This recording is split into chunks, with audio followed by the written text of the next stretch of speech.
तो आज इस वीडियो में हम बात करने वाले हैं इमोशंस वर्सेस स्ट्रेटजी। ट्रेडिंग में असली जीत किसकी होती है। स्टॉक मार्केट में हर ट्रेडर के पास होती है या तो एक स्ट्रेटजी या फिर होते हैं उसके इमोशंस।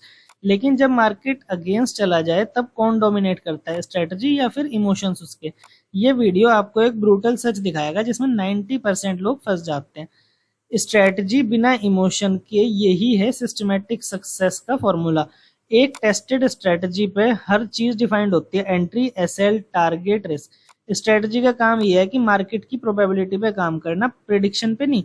एग्जांपल देखते हैं हमें किसी चीज का। चलो, अगर 1:2 रिस्क रिवॉर्ड रेशियो है आपका और 60% एक्यूरेसी वाली स्ट्रेटजी है तो लॉन्ग टर्म में प्रॉफिट आपका गारंटीड है। लेकिन ये तभी काम करेगी जब आप ब्लाइंडली उसी रूल पे चलोगे बिना उसको मॉडिफाई किए।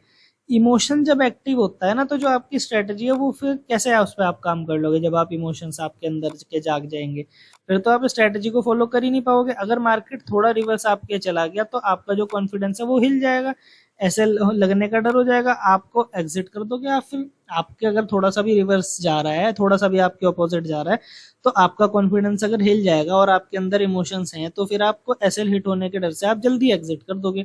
और प्रॉफिट छोटा हो जाए तो फिर आपके अंदर लालच आएगा कि आप टारगेट से पहले एग्जिट कर दोगे।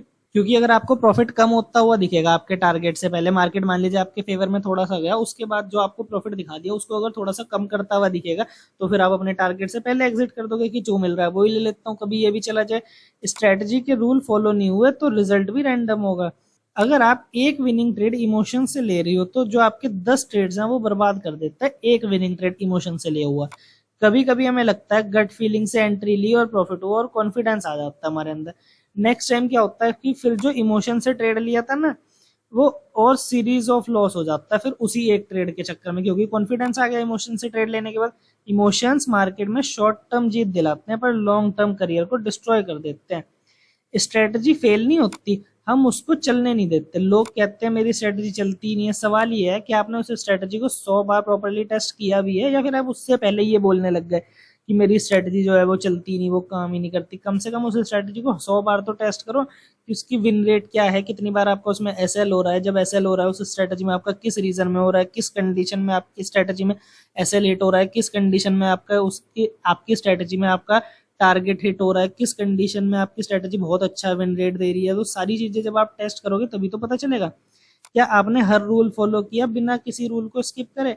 स्ट्रेटजी फेल नहीं होती, फेल होता है आपका डिसिप्लिन। आप एक ही स्ट्रेटजी पर प्रॉपर्ली काम कर ही नहीं पाते बिना इमोशंस के। कहीं ना कहीं इमोशंस आपके बीच में आ जाते हैं।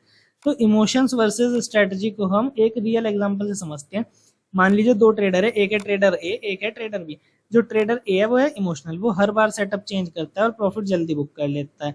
और जो ट्रेडर बी है वो है स्ट्रेटेजिक, सेम सिस्टम फॉलो करता है और बिल्कुल पेशेंस रखता है, हर दिन कुछ नहीं बदलता, वो एक ही सेम सिस्टम फॉलो कर रहा है और पेशेंस के साथ उसी पर काम करता रहता है। तो अब रिजल्ट क्या होगा, ट्रेडर भी जो है वो स्लो ग्रो करेगा लेकिन एक कंसिस्टेंट और स्केलेबल जर्नी बना लेगा वो अपनी। तो अब हम आ जाते हैं कंक्लूजन पर। मार्केट में जीतने के लिए इमोशंस का ही सिस्टम का साथ चाहिए। जब तक आप हर बार का डिसीजन इमोशनली लोगे आप मार्केट के स्लेव रहोगे। जब आप एक ही स्ट्रेटजी पर डिसिप्लिन के साथ काम करते रहोगे तो मार्केट आपका सर्वेंट बन जाएगा।